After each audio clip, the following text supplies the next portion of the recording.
Cher public, nous vous invitons à prendre place confortablement et à fermer la sonnerie de votre téléphone cellulaire. En cas d'incident, veuillez repérer les sorties de secours les plus près de vous. Bon divertissement. 1, 2, 1, 2. OK, c'est bon, on peut y aller. Sophie Durocher. Elle met en scène les arts, la culture et la société. Une représentation pas comme les autres. Sophie Durocher.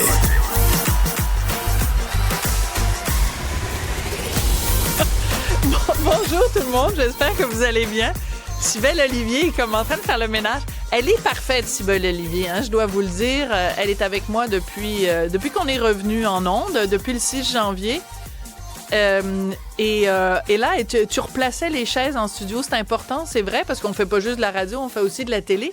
Puis c'est typiquement féminin quand même, tu sais, comme arranger les affaires, puis tout ça, pour t'assurer que tout est bien. Salut, Parfait. oui, ben pour que ce soit beau. Bonjour, Cybèle Olivier. On va avoir une belle image à l'écran pour faire en sorte que notre travail d'équipe, il y a notre réalisateur qui me demande de faire ce beau, puis moi, ben là, toi, je pars en courant et j'obéis au doigt et à l'œil. Et à l'œil. Alors, tu sais, je te disais, je le disais à tous nos auditeurs et toutes nos auditrices la semaine dernière, c'est à Cube que ça se passe. Hein? Si vous voulez savoir où les affaires se passent, où les chicanes éclatent, ben c'est à Cube et on en a la preuve quand même parce qu'aujourd'hui, on apprend que Louis Morissette, Véronique Cloutier et la Fondation Véro et Louis poursuivent pour près de 2 millions de dollars Luc Poirier pour des propos qui ont été tenus ici à Cube. Alors, je rentrerai pas, évidemment, je vais pas répéter les propos de Luc Poirier, mais je veux juste faire un petit rappel historique de la façon dont on en est arrivé à tout ça. Donc, il y a quelques semaines de ça, moi, je lis le magazine Véro parce que pour mon métier, ça m'intéresse. Je m'intéresse à toutes sortes de magazines. Donc, je fais toutes sortes de lectures. Je vois un éditorial parce que dans chaque magazine Véro, il y a un éditorial de Louis Morissette. Et dans cet éditorial, il s'en prend à l'émission Vie rêvée dans laquelle il y a évidemment Isabelle, la conjointe de Luc Poirier. Et Louis Morissette, dans son éditorial, dit, ben moi, cet étalage-là de richesse, ça me met mal à l'aise. Je me dis, quelle discussion intéressante, d'autant plus que quelques semaines auparavant, j'avais reçu Isabelle ici à l'émission et qu'on avait parlé justement de la controverse que ça créait de voir des gens multimillionnaires, des femmes multimillionnaires étaler leur richesse. Alors, je fais une entrevue avec Louis Morissette. Et dans le cadre de cette entrevue, Louis Morissette dit que lui, il trouve ça vulgaire, des gens qui flashent leurs autos. Donc, c'est sûr que c'est une pointe directe à Luc Poirier, parce qu'on sait que Luc Poirier, qui est milliardaire, il a, au Salon de l'Auto, prêté plusieurs de ses Ferrari qui valent des millions de dollars. Donc, c'était une pointe envoyée à Luc Poirier. Et également, il fait une autre pointe à Luc Poirier en disant, tu sais, tant qu'à dépenser ton argent, fais donc un don à la Fondation Louis et Véro. Les jours passent, puis moi, je me dis, il faut que Luc Poirier réponde. Alors, mon collègue Hugo Veilleux contacte Luc Poirier en lui disant, on aimerait ça que vous veniez réagir aux propos de Louis Morissette. Il nous répond très gentiment, je peux pas, je suis en voyage, je suis parti. Les jours passent et là, Luc Poirier se prononce sur autre chose dans l'actualité, je me souviens plus quoi. Donc, je dis à Hugo, recontacte Luc Poirier. C'est une longue histoire, mais il y a un punch à la fin.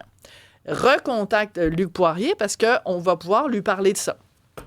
Alors, oui, il s'était prononcé sur est-ce qu'il faut ou pas acheter un condo? Est-ce que c'est un bon investissement d'acheter un condo? Alors, je dis à Hugo, appelle-le là-dessus. Donc, Luc Poirier, il vient.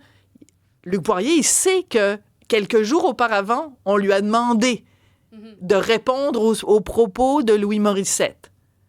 Alors, on fait l'entrevue avec Luc Poirier. Il tient les propos que l'on sait à propos de Louis Morissette, que je ne répéterai pas, parce que Louis Morissette, lui, considère que ce sont des propos diffamatoires. Donc, par principe, vu que c'est devant les tribunaux, je ne vais pas répéter ces propos-là. Mais Luc Poirier, dans les jours qui suivent, disent « Ben là, je m'excuse, puis j'ai été pris par surprise par la question de l'animatrice. » Mais comment peux-tu être pris par surprise par la question de l'animatrice? Hey, chose, parce que... C'est parce que...